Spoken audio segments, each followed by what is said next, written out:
I have marked a piece of fabric with the washout blue marker as a demonstration for this tutorial. This is not something that I'm actually making, but I'm trying to use it to show you how to make nice bias vines. So we have a curved line about 1/4 inch in width. And over here for the next lesson would be a narrow straight line.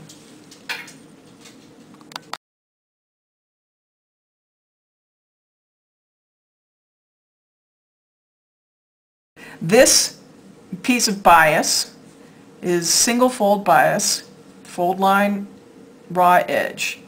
And it can be turned into a vine of almost any width that is within this amount of space. And this is about 3/4 of an inch.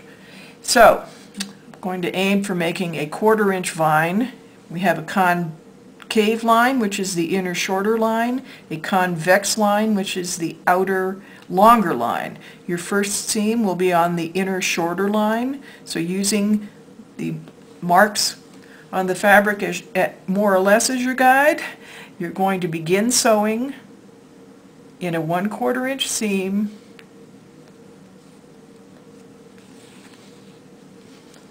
along that inner shorter line,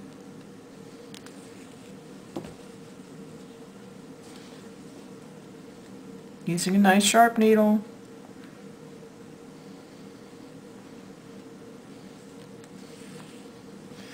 And working a 1/4 inch away from the finished edge.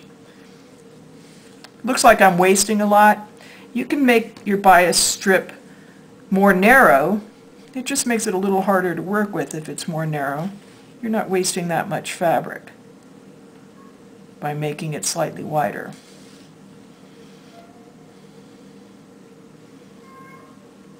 And I don't think I want to go all the way to the end of this line for this purpose, but I want to get to have a nice curve, so I'll be able to show you how to finish this.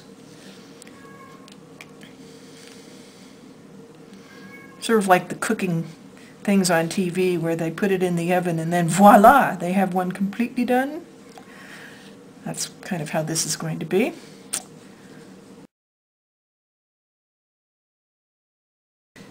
Here's the line that I sewed on that inner curved line of my marked biased vine, and this is now waist. So using my nice sharp scissors, I'm going to trim my vine, being careful not to cut the background fabric, obviously, around close to the stitching. Then, get my needle and thread again,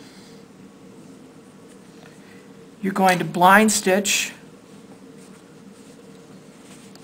the finished edge, which you're covering up your seam, folding your bias over itself, over the seam, and I never work on these tiny pieces of fabric, so over the seam in a nice blind stitch. It could be any width. I could have made it fatter, I could have made it thinner, but most vines are about 1/4 inch. Most vines on most quilts are about 1/4 inch. Sometimes you can make 1/2 inch vines if they're for more structural purposes, but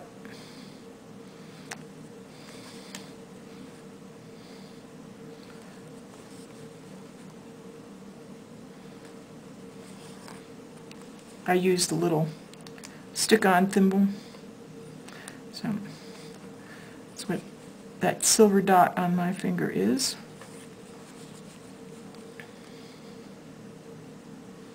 And I'm trying to keep my fingers out of the way so that you can see what I'm doing.